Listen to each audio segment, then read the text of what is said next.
All right. So We're back. we're back. We should probably pan to Charlie. Please look at Charlie. He's not wearing a handbag, but you know, for most of you, it probably looks like he is. He's actually wearing a sling because Charlie broke his collarbone Yep. a few weekends back. So, What not to do during quarantine. yep, what not to do when you have a 10-month-old. Yep, that as well. So, if anyone close to me is listening and you're wondering about how I'm doing, been better. Learning patience. Yeah. But, And this video is going to be all about how to work with one arm in marketing operations, right? that actually would be convenient for some people, I think. We've even had clients who have injuries before, but no, we're not covering that today. But we did want to cover a quick topic for anyone in revenue operations today. Anyone who's setting up any type of business process, I think, could learn from this. But and that's how to make documentation easy. And I will be, full disclosure, I'm guilty of not documenting things well. Especially when you're working quickly with a client and they don't even want to use, their hours on that. But I think when you're working on anything operational, having some documentation is great for, your team and the business. And we'll talk through some of those reasons, but we want to talk through a way that you can make documentation an easy part of your process and something that's actually also going to be used, because I think sometimes you can create documentation, but then depending on the format, it's like never going to be used again. For sure. Yeah. I think that's such a key part of it. A lot of people don't create it because they think that no one's going to use it, which is one piece. And then obviously, like you said, no one has the time to do it. So it's always one of those things that you save for a rainy day, but then that rainy day never comes. Yeah. And I think, actually, I was being interviewed on another topic yesterday, and they asked, what are some of the reasons why, operationally maybe things get a bit dysfunctional. And I think part of that is just because there's so many hands in things and people building things, but they're all working in silos, or a different person comes on and starts building a process, not knowing they're probably building something that's conflicting with another, or, not knowing that what they're doing might impact another process been built. And that's mainly because there's just no documentation. So I think having some log and change log, and, one, there's everyone working together. So this is just a piece of it. It's just having a central hub for documenting any process. So then when maybe you do happen to leave the company, someone coming into a Salesforce instance or looking at a process can, instead of having to ask 10 people, do you know what this is? What is this? What's this field? They can just go find the documentation on it and learn. But I think the whole point of this video, right, is not about just documentation in general, but how you can actually force yourself to do it. And this is just part of what you can do, but I think it's so hard to really force yourself to do documentation that you really need to find an easy way to do it. Totally. Which is better than nothing. It may not be as good as spending, half of your waking hours doing documentation, but finding an easy way to just make it, like you said, put it into your process, so there is just a place where some people can go to figure out how things set up and why. Yes. And so that easy way, and something that I think I'm going to start using pretty much exclusively maybe moving forward, is just through video.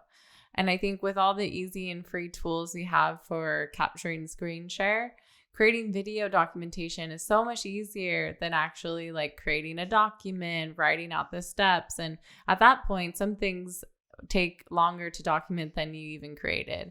And so, and also for the end user, for the person that's viewing it, video is just, so visual, they can follow along.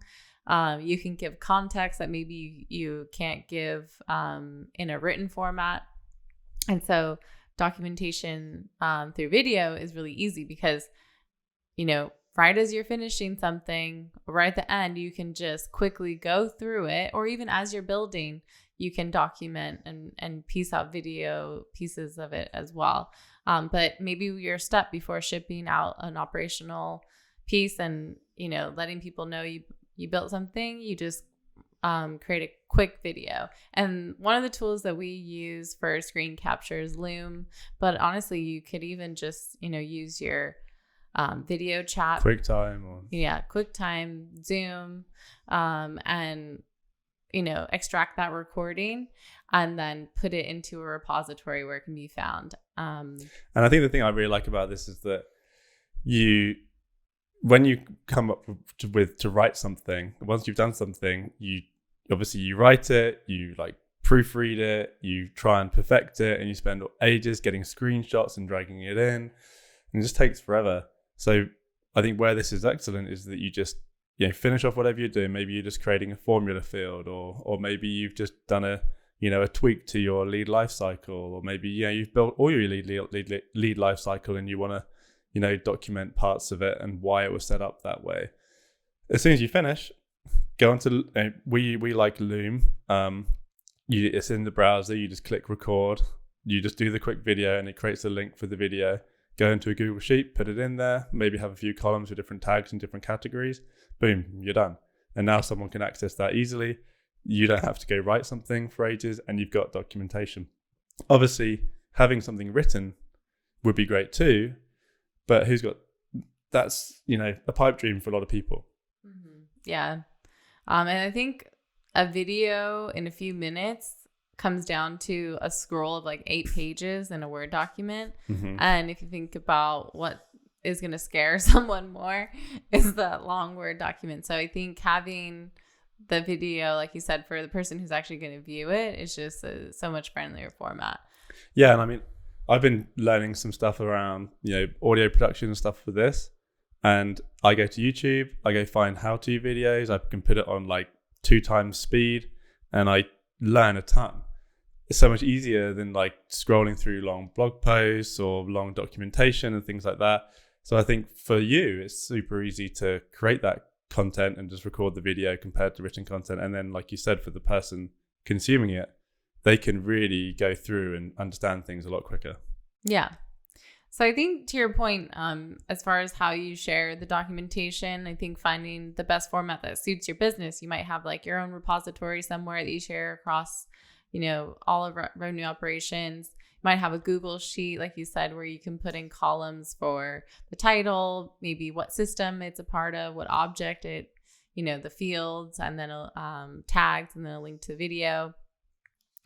And documentation can be on a simple process, or it could be just, like you said, detailing out lead scoring. So anything that I think someone would want to go back and see how something was built is key. And to that point, I think you're doing yourself a service for the future, but also you're thinking about the business, because if you ever leave one day, a lot of that knowledge gets left with the person, which is why I think there's that dysfunction, another reason for some dysfunction in the operational departments when someone leaves. But so your team will be grateful for it, but also it also helps your personal brand and reputation, because instead of that, like, Chrissy was the only one who knew about this and there's no documentation. It's like, wow, Chrissy built this, this cool thing, and she also documented, and here, do you want to learn what she did? And you can view it.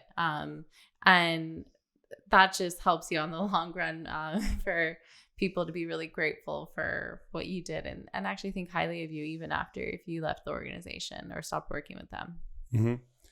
100%.